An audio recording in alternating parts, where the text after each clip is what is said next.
this might be helpful for you. I had an experience recently, and I'm sure it's not uncommon, especially given the pandemic. I lost a friend earlier this year, and we had her memorial last weekend in Singapore. And she was a close friend. I've known her for over 13, 14 years, and we used to co-run an NGO, a non-profit organization for a few years that was for social impact, trying to help solve particularly challenges around poverty and sustainability. And her focus was always, we both shared a love for sustainability. And one of the things I realized at the memorial, I had a chance to meet a lot of her other colleagues in life, people that she had met at different points of her life.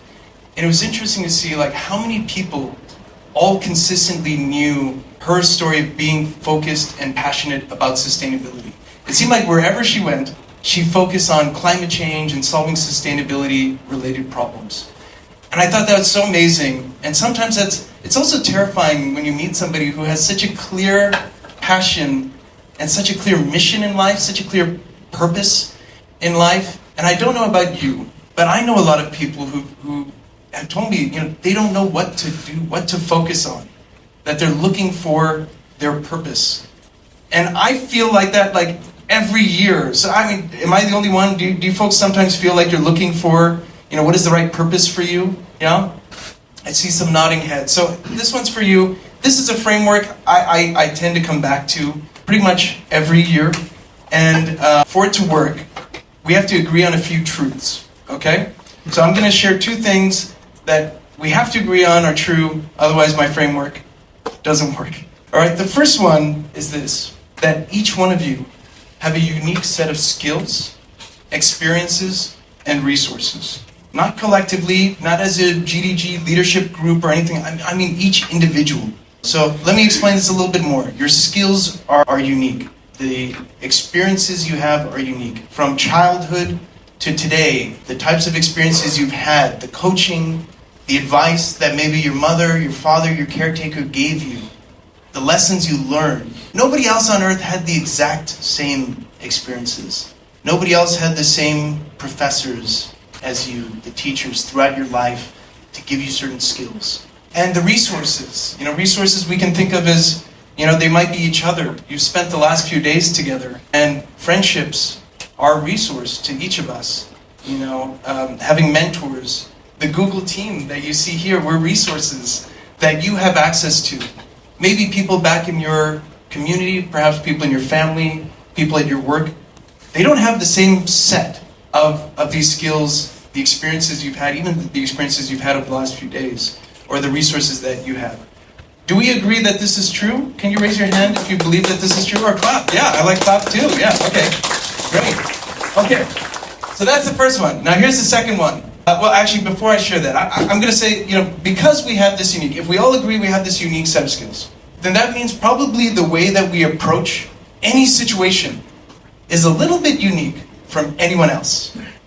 Right? Let's say there's a problem. The way that you approach it, whether you've seen it before or not, and somebody's giving you advice on how to deal with that situation or not, that's going to determine how you react. And that's going to be very different. Your behavior will be very different. So my second, I think, pseudo-fact is this. There are probably some problems out there that you can solve better than anyone else. You have a unique set of skills, experience, and resources. And every now and then a problem's going to come around, really hard problem, that requires your unique set of abilities, let's call them, to solve the problem the best possible way.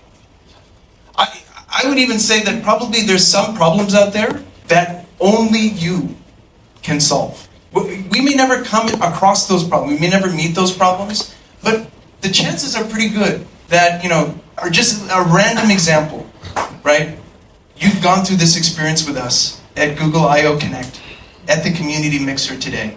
You learned about new skills. We had the AI, we had Flutter discussions, we had cloud discussions. There's so many things that you've learned over the last few days that you uniquely have. And let's say there's somebody in your community who has a specific question and needs help from somebody with a specific type of expertise, you might be the only person that person will ever meet in their entire life that can help them solve that problem and connect the dots. That's a simple example. I bet there's much more complex, harder problems out there that only you can solve. But let's say there's probably some really hard problems out there that you can solve better than anyone else. Do we agree that this is probably true? You can clap if you agree. All right, I think that's the majority. I say that's the majority of the people there. All right, so coming back to the point, how do we find our purpose? Gosh, picking one thing to dedicate your whole life to, that seems really hard, you know? But I think that if we agree that we have a unique set of skills, resources, and experiences, and that there's probably some problems we can solve better than anyone else, then probably our purpose on Earth, as humans, as part of this society, is to pick the right problems. You know, pick the problems that are worthy of the unique set of abilities that you have, the opportunities that you have access to. I think that's really it. And it's okay if you're not sure if the problem you're working on is the thing you want to dedicate your whole life to. My experience, and I think my colleagues, you know, I know many of my colleagues have felt the same way. Sometimes you're working on the same problem for so long, and one day you look at the problem and you don't want to work on the problem anymore. You're tired of the problem, you're frustrated with the problem, you're irritated with the problem. It doesn't excite you as much anymore. And I think that's okay. I think that's a really good thing. I think that means that you've probably outgrown. You've become a bit bigger. Your skills, your experience have become even stronger than what the problem requires. And maybe it's time for somebody else to take on that problem and for you to find an even harder problem. So I sometimes think it's not just one problem you have to solve in your life. It's about finding the hardest problem that you have access to, that you have a certain set of skills that pretty much make you one of the only people who can solve them. So just keep looking for those types of problems, I think. You know, if you keep doing that, each of us, then you're going to find your purpose. And you're going to find your purpose over and over and over again. And it doesn't have to be one thing. You know, I think it's amazing that my friend had that one thing that everybody knew her for, but she also had so many other passions in life. And she helped so many other people in different ways. And I think she served her purpose in all those different ways, and I like to think that we can do the same. And the last thing I'll say is, I know this is a group of really good-hearted people, because you're here for community. You build strategies about how you can help the people in your community develop their skills. So my guess is, you're going to pick problems that actually solve things for your community, or solve problems for the country or the world. So every time that you find your purpose, every time that you solve a really hard problem, you make the world a little bit better. That's kind of nice, right? Yeah, it's okay, you can clap, that's great. Yeah. And that's for all of you. Every time you make the world a little bit better in a way that only you can. It's a really cool thing. We all need you to find your purpose over and over and over again. If you get frustrated, lean on each other. Come to us. We'll help you find new problems to solve that are worthy of your unique set of skills, abilities, experiences. And that's it. That's all I ask of you. Just please keep picking the right problems. Thank you so much for all your time. I'm sorry, can I add a couple of words? Because I'm really inspired. Of course. From your talk. Thank you, Hal. Yeah. I am a bit emotional because I really understand your language. I mean not English, the language of passion. The language of passion, which is, I believe, the purest form of love. And the reason why our community grows so fast and had this impact in China. In limited presence of Google in China, we have the best community in China. That's ironic. Why we are being successful? It's very simple. But Autumn said, we are a community of people sharing the same ideal, which is connecting the people in the world and making information accessible to everyone. I mean, everyone is extremely important, not major races or ethnicities. Google Translation or Bard supports my language, which is an obscure language that my own people struggle to use, but you guys support it. There's no business sense on that front. You couldn't get your returns back. But why are you guys doing it? Because making information accessible to everyone. Everyone is a keyword. So we are successful not just your material support, but also we are sharing this ideal of making information accessible to everyone. That's why I joined the GDG, and that's why I'm proud of being in this community. And I would like to say that, and I really believe it. I really believe this idea. I believe this ideal. I never think that this inspirational talk is I never think that is some kind of elaborate scheme to make us work freely. I never thought that. I really believe and truly passionate about this mission.